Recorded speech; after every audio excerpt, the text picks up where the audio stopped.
trade commissioners and other special guests. On behalf of the Invest Telangana Cell, Government of Telangana, I have the pleasure of welcoming you all to the special outreach program today at T-Hub, which is the world's largest innovation campus, and I also welcome you to Telangana, which is a startup state of India. I am Dr. Vishnu Vardhan Reddy, Special Secretary for Investment Promotion and External Engagement, your host and MC for the day. To kickstart the proceedings, I invite Shri Jay Ranjan Garu, IAS, Principal Secretary, in Information Technology, Electronics and Communication, Industries and Commerce, to deliver his welcome address.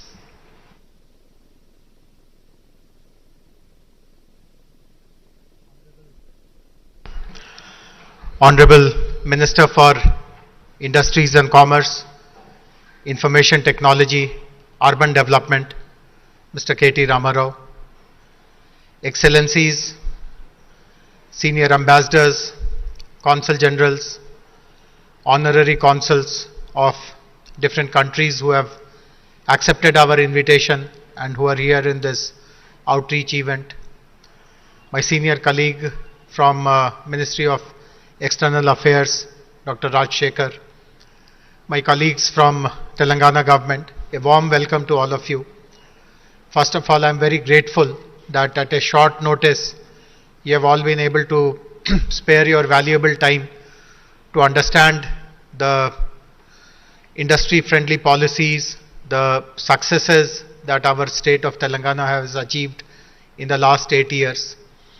The main reason for inviting all of you here is that while many of you live in Delhi, you have a country-specific understanding of India, and others live in Bangalore, Chennai, etc., Mumbai, and you have again a distilled kind of a version of what your embassy or High Commission in Delhi thinks about the country.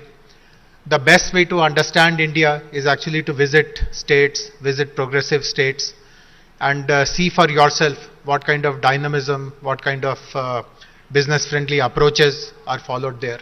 So, and we also know that whenever an international investor is looking at India, unfortunately because of the legacy of the past, when we had complicated rules, procedures, etc., they are still a bit tentative and wary about how India will respond to them. And I know for sure that they look up to all of you for guidance about the country, which state will be better prepared to receive them, what will be the way of approaching India, etc. So we hope that over this next 30 to 45 minutes, you will develop a very good understanding about how Telangana is outperforming literally most of the Indian states, in fact in some ways all of the Indian states. And tomorrow when an investor approaches you for reference about where in India should you really look up to, I do hope that based on your understanding and experience, you will be kind enough and gracious enough to ask them to check out Telangana as well. We expect no favors from anyone. We just want some kind of a level playing field because ours is a new state. Historically, this was a part of another state called Andhra Pradesh. Many people are not familiar with this distinction that there is a new state called Telangana. And obviously other states like Tamil Nadu, Karnataka, they are existing for 75 years. People know them better, and therefore that naturally happens that, okay, if I'm checking out south of India, let me check out Tamil Nadu, let me check out Karnataka. But do let them know that there is a promising state, a business-friendly state called Telangana as well, which will be much more receptive, much more responsive. And thereafter, after they have evaluated us, if they have evaluated our competition, and if they still feel that the value proposition is better, let us say in a Karnataka or a Tamil Nadu, we don't mind at all. I mean, that's quite fair. But we just want that initial introduction that you must look at Telangana as well. And thereafter, it is our responsibility to present a very strong case before them and be evaluated on merits. So once again, I'm grateful to all of you.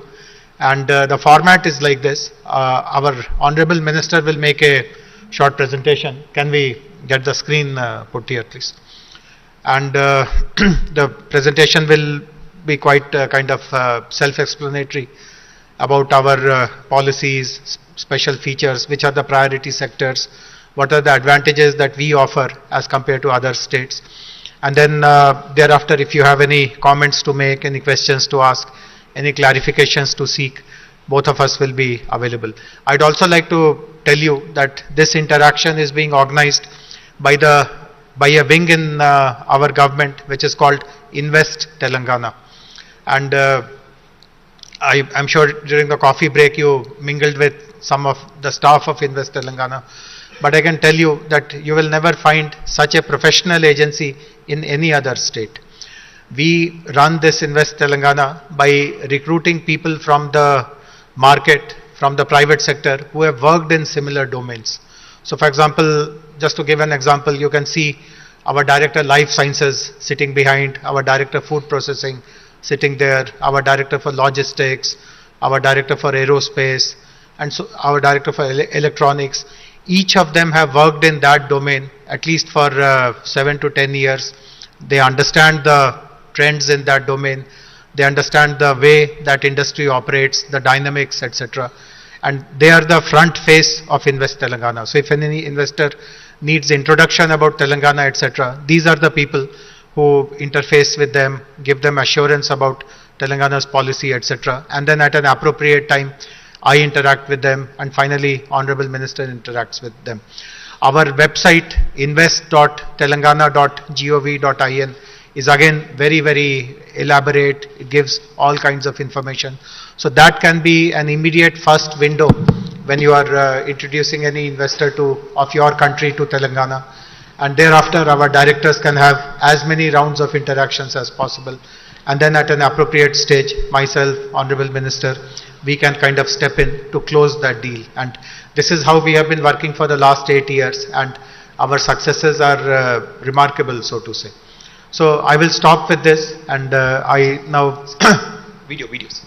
Okay, so there is a short video about our state of Telangana, post which I would request Honorable Minister to make his presentation. Thank you very much. A story of triumphant progress, never witnessed by independent India. From an aspiring state to an inspiring role model, Telangana, a pioneer state in the forefront of exceptional growth, achieving an integrated holistic development. Spearheaded by a visionary who reinvented and reconstructed Telangana, a leader who understands the basic needs and requirements of the common people and delivers solutions that last for generations. A revolutionary who undertook a colossal endeavor of lifting a river to uplift the lives of millions of farmers and making them proud contributors to nation's growth. A reformer whose trend-setting new age welfare initiatives are socially and economically empowering millions, where dignity and prosperity for the downtrodden was a distant dream. An administrator who brought new reforms, creating efficient and effective governance for citizens.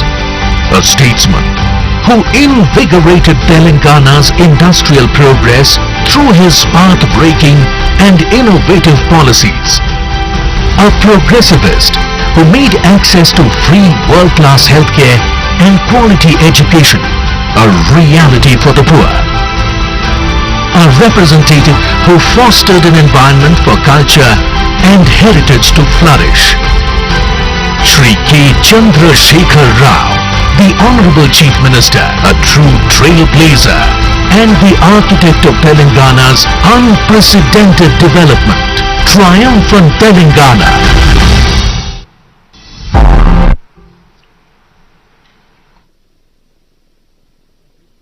Excellencies, this is a diplomatic gathering, and I think it is no less apt to introduce our Honorable Minister as a brand ambassador of Telangana, the architect of happening Hyderabad and the face of triumphant Telangana. I have the pleasure of inviting Shri KTR Garu, Honorable Minister for IT, Electronics and Communication, Industries and Commerce, Municipal Administration and Urban Development. Sir, the floor is yours. So the presentation is here, sir. Very warm welcome to all of you. Thank you, Jayesh. Thank you, Vishnu, for organizing this.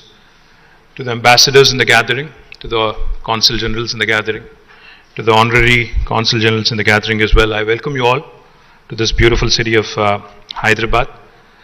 Before I start off with my quick presentation, let me just share a couple of thoughts. As diplomats, as ambassadors, as beautiful city of, to them. Very warm welcome to all of you. Thank you, Jayesh. Thank you, Vishnu, for organizing this. To the ambassadors in the gathering, to the consul generals in the gathering, to the honorary consul generals in the gathering as well, I welcome you all to this beautiful city of Hyderabad. Before I start off with my quick presentation, let me just share a couple of thoughts. As diplomats, as ambassadors, as consul generals, and in various positions, I'm sure you meet people in public life, ministers, you meet prime ministers, you meet the chief ministers, you meet businessmen, and you meet people of various hues and shades across the spectrum in India when you're positioned here. One of the things I keep repeating wherever I go, especially because diplomats have a fixed stint, a tenure. You're here in the country for a few years, and then obviously you go wherever your job takes you. One of the things I keep hearing, because I have been a minister now representing the Industry and Commerce Department, the Information Technology Department for the last 8 years. Wherever I travel along with my team, one of the questions we keep getting is, this comparison that gets drawn between India and China.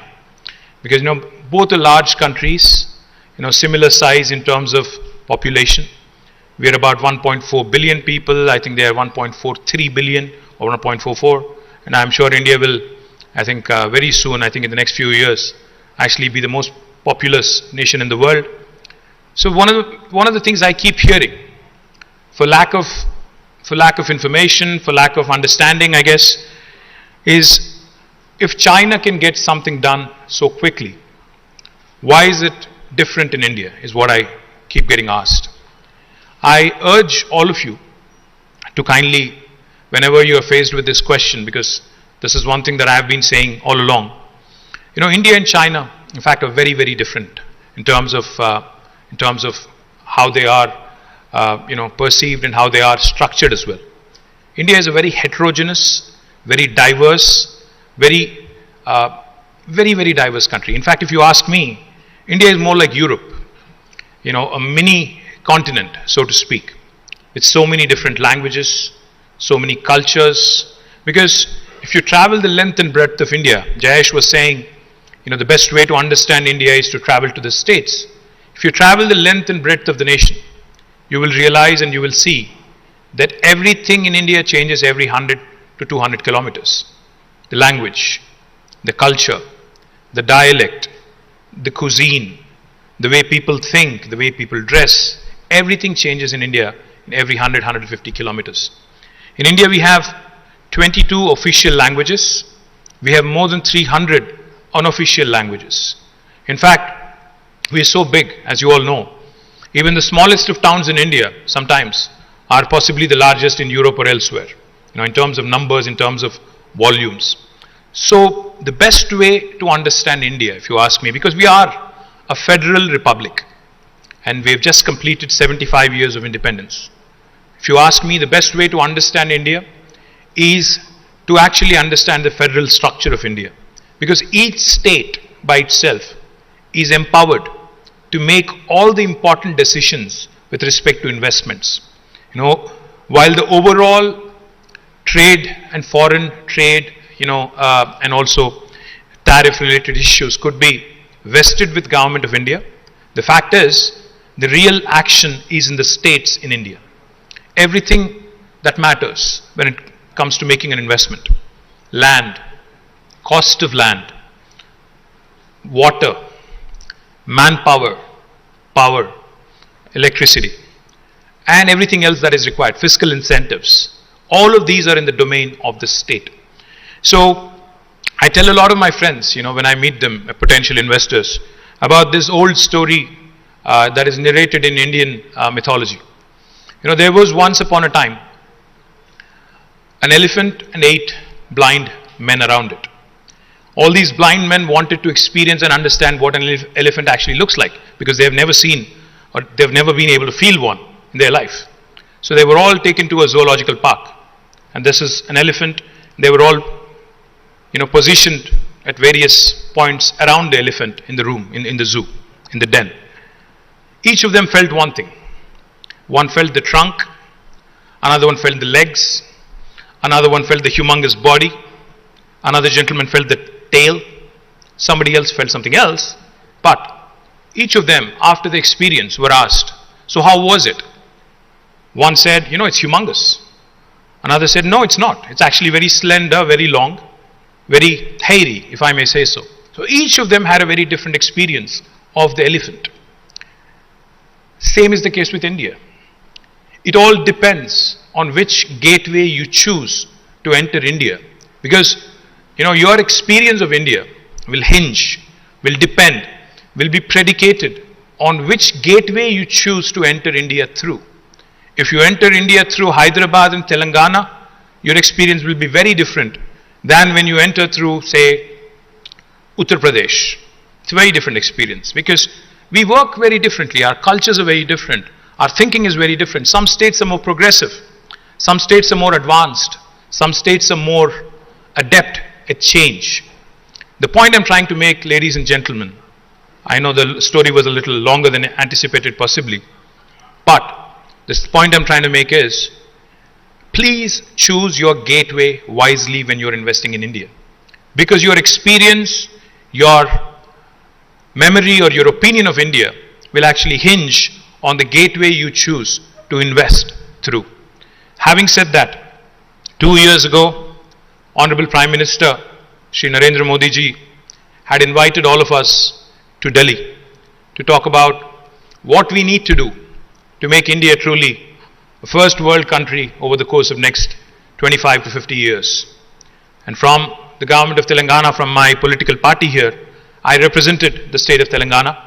Now I had only told him 3 things. I said, sir, if we really have to ensure India becomes a first world nation, then we have to buy, subscribe and adhere to the 3I mantra. What are the 3 I's? The first I stands for innovation.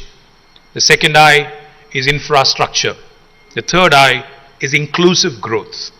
These 3 I's together will propel India truly into the orbit of growing nations, into the orbit of the first world countries. Now, before I elaborate further on the 3 I's, let me just quickly give you a snapshot of what my state has achieved over the last 8 years. Telangana is the youngest state in India. For those of you who are unfamiliar as to why this is the youngest state in India, the Constitution of India allows for the formation of new provinces, for the formation of new states, unlike some other countries. So as a result of a protracted struggle for decades, the state of Telangana came into being on the 2nd of June 2014. The capital city is Hyderabad, which is the 5th largest city in India and one of the fastest growing cities in India. If you look at the geographical size of Telangana, we are 12th largest in terms of geographical size among 28 Indian states. But if you look at population, we're 11th largest state in India. So by no means are we a small state. We are a mid-sized state. Now, what has Telangana done in the last 8 years which is remarkable? What makes it special among Indian states? The numbers will speak for themselves. The GSDP of Telangana, the gross state domestic product of Telangana, when the state was formed, was 5,06,000 crores. I don't know in dollar terms. I can't give you an exact number right now, but just to give you a percentage, I can. And about as of March 31st this year, The GSDP of Telangana is 11.55 lakh crores, almost 130% increase. The per capita income of Telangana was 1.24 lakh rupees back in 2014. As of March 31st this year, it is 2.8 lakh rupees. Just to give you a comparison, the average per capita of India as a nation is 1.49 lakh rupees. Telangana is almost double the per capita of India, the rest of national average. If you look at the expansion of agriculture in Telangana, because of the fact that we have taken it upon ourselves to construct some of the largest projects in the world. In fact, we have constructed in a very short span of time, about 4 years, the world's largest lift irrigation project in our state. That is the result why you see the irrigated land also has expanded from 62.5 lakh acres in 2014 to almost 1.36 crores or 136.9 lakh acres, which is almost double or even more in fact. Right now it's 119% to be precise.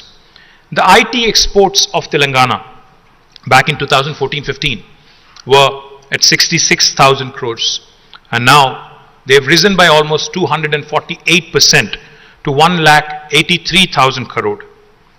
The installed power capacity of Telangana was about 9,470 megawatts, which now has almost doubled to 17,218 megawatts. These are some of the numbers. I'll get a bit deeper into it when we actually go into a discussion. We have grown in all sectors: the primary sector, the secondary sector, the tertiary sector. The primary sector, as you know, agriculture, we have grown at 9.1% in 2021-22, and the contribution has risen also from the agriculture sector from a mere 14% to 18.6%. My director food Pesh is of course here. Telangana is now in fact ushering in 5 different kinds of revolutions as we speak. Of course, green revolution, because you know the agriculture has expanded by 119%.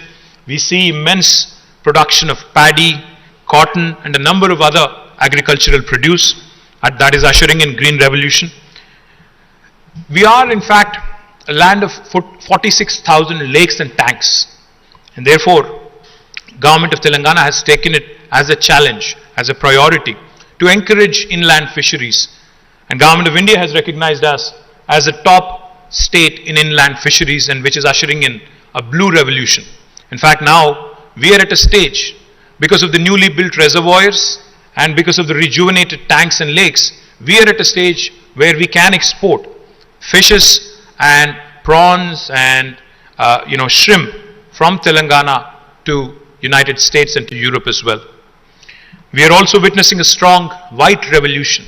We have become one of the strongest states in dairy sector as well, because of government's focus and additional incentives that are being given to the dairy farmers. We are also in fact ushering in a pink revolution in meat processing, because in Telangana livestock development has been taken as a task as well to improve rural livelihoods. As a result, the livestock in fact has doubled in Telangana, especially sheep has doubled in Telangana over the last 5 years. And Telangana also wants to ensure that the country does not remain dependent on imports for edible oil from Malaysia, from Indonesia. So therefore, we have started encouraging oil palm in a big way. Our target is ambitious: 20 lakh acres of oil palm cultivation over the next 5 years. And that will usher in, we believe, a yellow revolution, which will also help the rest of the nation. In terms of industrial growth, we are one of the most progressive, most dynamic and most forward-thinking state in the country. Our growth rate is by far, the highest in the country at 20.2%.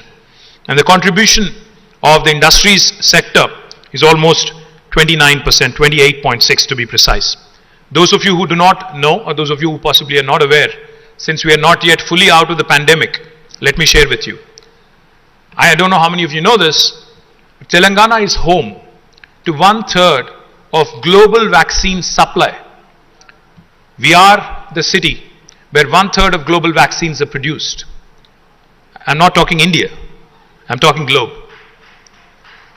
Because, even COVID vaccines that came from India, the 2 COVID vaccines that are indigenous have both come from Telangana. Serum Institute, of course, was manufacturing for AstraZeneca, so I don't count that as an indigenous vaccine. The 2 vaccines, Covaxin and Corbevax, both of them came from Hyderabad. To be precise, 9 billion doses of vaccine are produced per annum from Telangana. So that gives you a sense of what is going to happen. And recently, in fact, because of the Quad program, one of the large companies here called Biological Advance has signed up a deal, and they are expanding, which will take our vaccine production to almost 50% of the globe from one single state, and that is Telangana.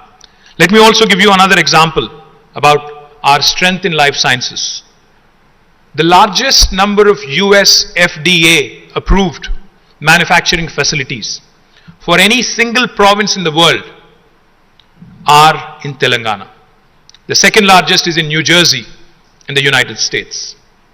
The largest number of US FDA approved manufacturing facilities in pharmaceutical production are in Telangana. More than 250 such units exist in Telangana. That makes us the pharmaceutical capital of India, the life sciences hub of India, and of course one of the most important life sciences nodes in the world as well. And we are, of course, growing it. I'll talk a bit about it later. We are also a powerhouse in aerospace and defense.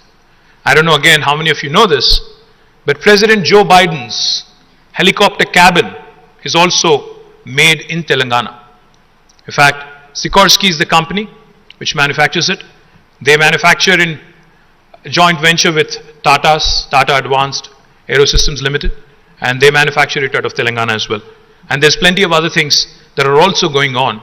And I can even arrange for a tour so that you can get a look at some of the engines, the LEAP engines that are being manufactured, some of the world-class fighter jet empanages that are manufactured, some of the fuselage that is manufactured for helicopters such as Apache, all made in Telangana, all coming out of the city of Hyderabad. We are also a very, very strong player in electronics and IT. I'll talk about IT in a bit. Electronics as well. Today, 25% of the television sets that are produced in India come from Telangana. We have a very strong presence in electronics, but of course our ambition is larger. We want to be the Shenzhen of India. We want to ensure that Hyderabad becomes the hub for electronics in India, and we are making a lot of efforts in that direction. My director, Semiconductors and Electronics, is also here. He will be more than happy to share more details with you. Of course, we talked a bit about all the revolutions that are sweeping, as a result of agricultural expansion, which naturally, consequentially, lands in food processing and processed food production. Telangana, in fact, is the only state in India which has taken upon itself to set up what is called as Special Food Processing Zones of the state of Telangana, TSSFZ.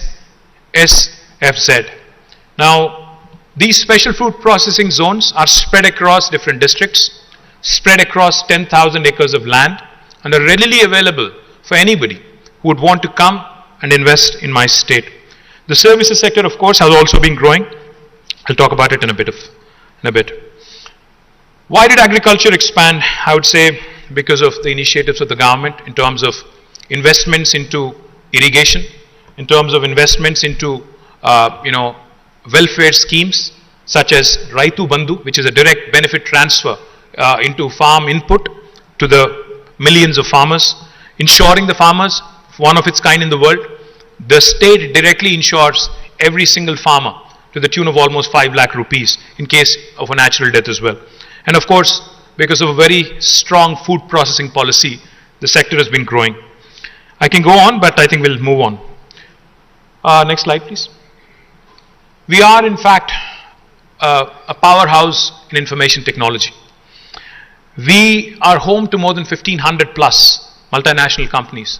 Just to give you a sense of what it is that I'm talking about, if you look at the brand names there, Google, Apple, Amazon, Microsoft, and Meta, all of their second largest campuses in the world, anywhere in the world, outside of their headquarters are here in the city of Hyderabad.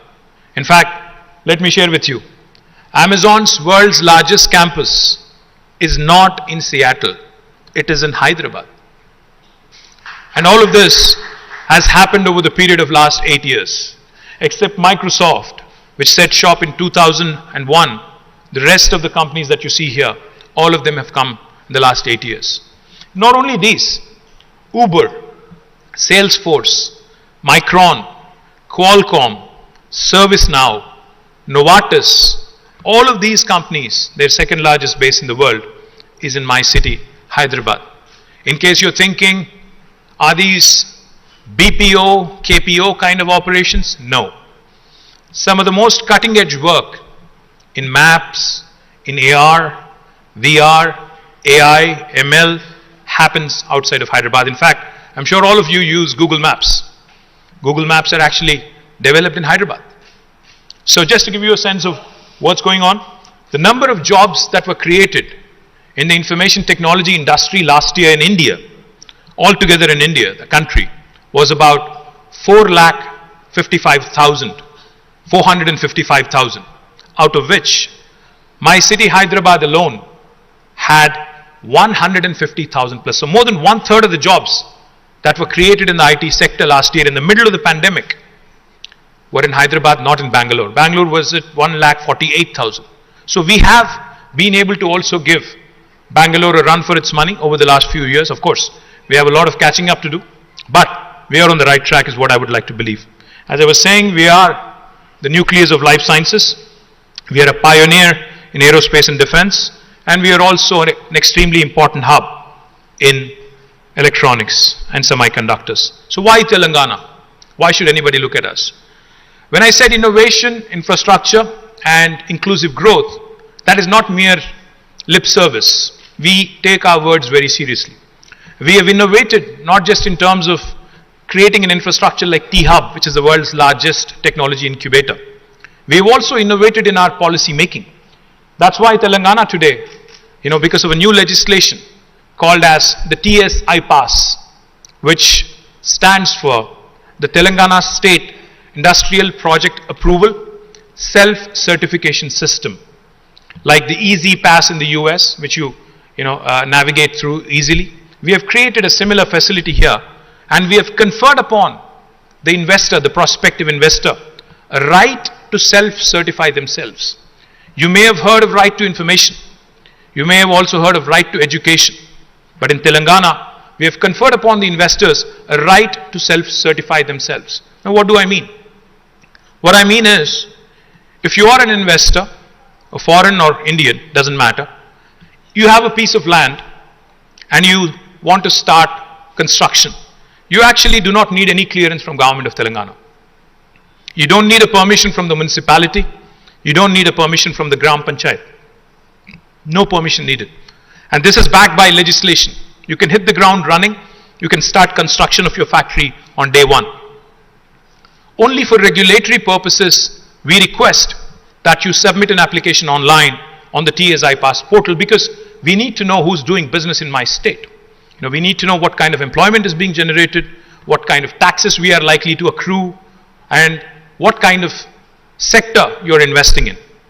Once we receive your application in the TS-IPASS portal, my efficient team will ensure that irrespective of how many departments have to clear your proposal, it could be 30, it could be 35 sometimes, all clearances by statute, by legislation, will be conferred within 15 days.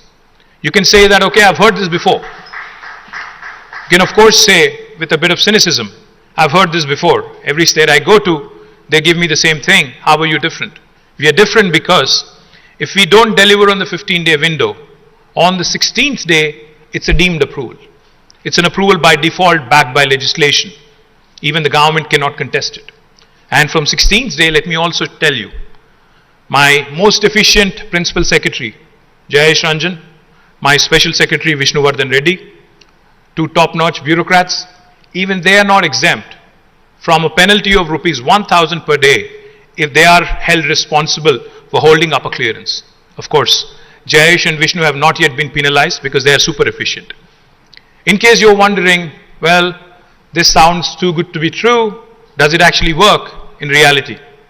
In the last 7.5 years, since we passed this legislation in 2014 on the 5th of November, we have given more than 20,000 clearances.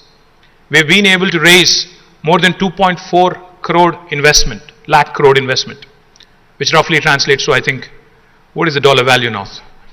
80 rupees, is it? So I think it would roughly translate to about $30 billion.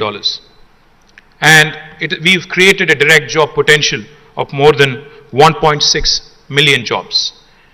That's why we are ranked right on the top on the ease of doing business rankings given by Government of India. We have consistently been in the top 3. We missed by a whisker last time, otherwise we would have been on number 1. And let me also add the one thing that's important. I know that in today's world, the competition to attract investment is not among Indian states alone. When an investor is looking at making an investment, he's mulling options, he's weighing options, he's looking at various geographies. Sometimes the competition is between Malaysia, Indonesia, Vietnam, and India. Sometimes it could be Bangladesh, Sri Lanka, India. It could be something else, other geographies. So therefore, we have a very unique policy in Telangana, where if you, as a prospective investor, is willing to share with me what my competition has offered to you in terms of fiscal incentives, we will either meet or beat that offer. And this is again backed by legislation, this is backed by the statute, which makes it extremely attractive for anybody to start looking at. Next slide, please. So these are all the entities that we have created over the last 8 years. T-Hub, where we are sitting, is in fact the largest technology incubator in the world. And what do I mean, technology incubator? Say for instance, yesterday, I'll not name names, but a large American company, a large sports and apparel manufacturer, they had met me yesterday.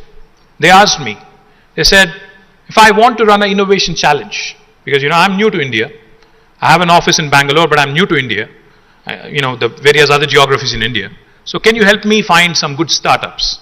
What T-Hub can do for you is run a corporate innovation program where we will invite startups from all over India. They will look at your pain points or problems with a fresh set of eyes, with an objective outsider view, and will come out with some truly global, truly world-class solutions. Because young Indians are bright. Young India has an aspirational value that is truly global in nature. That is what we want to do through T-Hub, create a platform for young India to come, innovate, and to offer solutions to the rest of the world as well. We've also created what is called as the Telangana State Innovation Cell, TSIC. What is it? TSIC is basically ensuring that the inclusive growth piece that I talked about, the T-Hub in Hyderabad should not be the only focus, because the urban-rural divide in India is something that we all lament about. We wanted to use TSIC, the Telangana State Innovation Cell, to reach every nook and corner of Telangana, to reach out to the rural entrepreneurs, to reach out to the social entrepreneurs, to reach out to entrepreneurs cutting across ages, young, old, middle-aged like me, whatever, but ensure that innovation wherever it is, they are also given an opportunity. We have also created V-Hub, one of its kind in India, the Women Entrepreneurs Hub. And for those of you who have not had a chance to visit V-Hub, I urge you also to pay a visit. It's right across the lake and a beautiful facility. The CEO is here, Deepthi somewhere. So this is again to support women entrepreneurs, to ensure that their dreams are given enough in terms of tailwinds and in terms of support. T-Works is India's largest prototyping facility. In fact, we will be unveiling it. It's right across, in fact, T-Hub facility. You can see it from the windows here. It is to promote and nurture a culture of manufacturing, culture of prototyping. And it is India's only and largest, of course, prototyping facility. A lot of times in India, you will see the academic institutions doing wonderful work, the CSIR labs, but most of the work that happens is not relevant in the real world. So to bring about a coordination between industry, what the market is thinking, and what is happening in the academic world, we have created an institution called as RICH, the Research and Innovation Circle of Hyderabad. It is to ensure we take care of the IP that is generated. It is to ensure that the research that happens is in orientation with the market alignment. The last institution, which is I think most important, task, the Telangana Academy for Skills and Knowledge. Anyone who wants to start an enterprise in India will need skilled manpower. In Telangana, we do it differently. Say, for instance, if a Korean firm is wanting to come and invest in Telangana, if you're willing to share with me, what are the skill sets that you're looking at, in terms of your employees?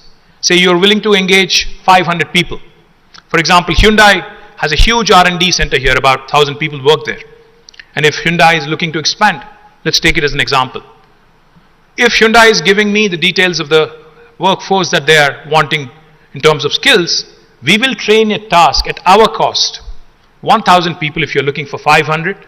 You can then cherry pick the best 500 and make sure that they join your team. What is in it for me? The local youth getting employment is the objective of the government of Telangana. Next slide, please.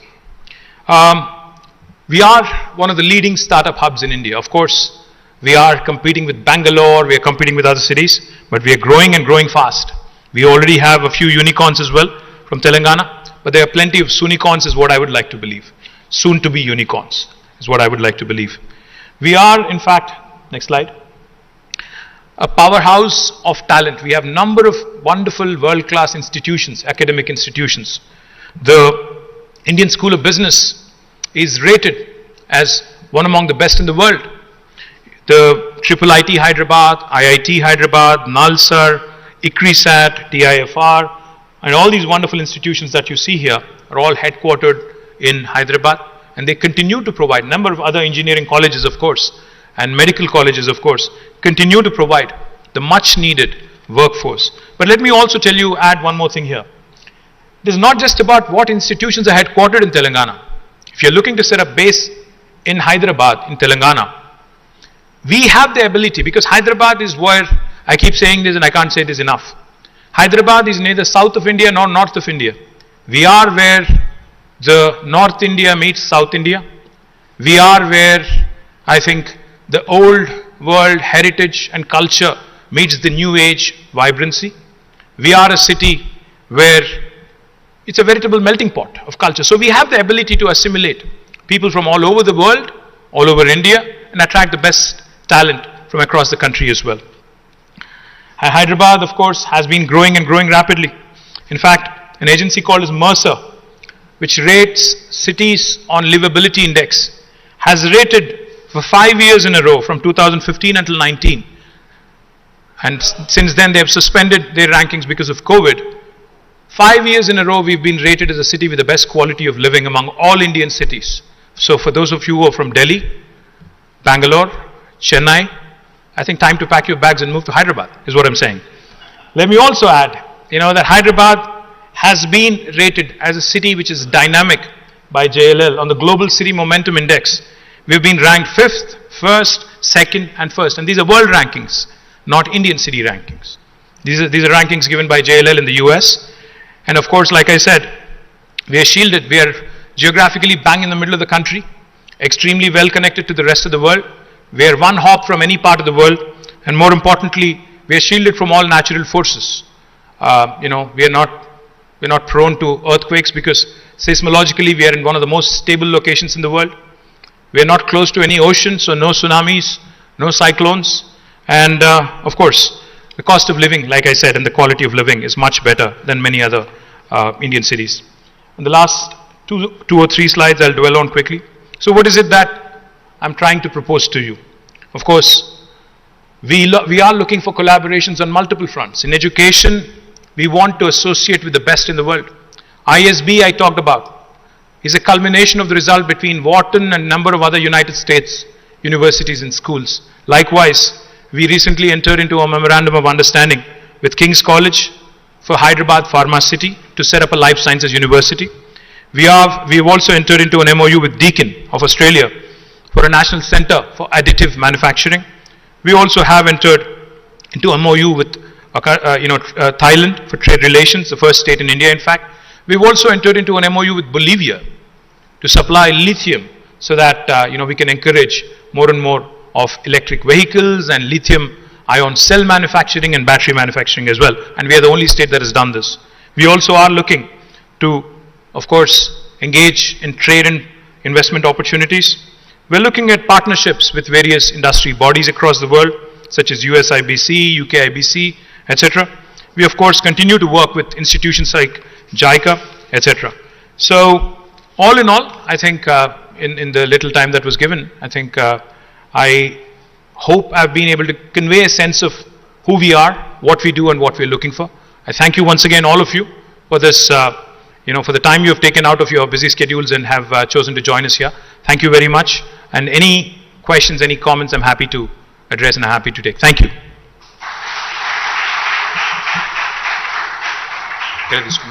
Unveiling that TR virtual mascot. Thank you very much, sir. It's always a pleasure to listen to you every time you pitch for Telangana.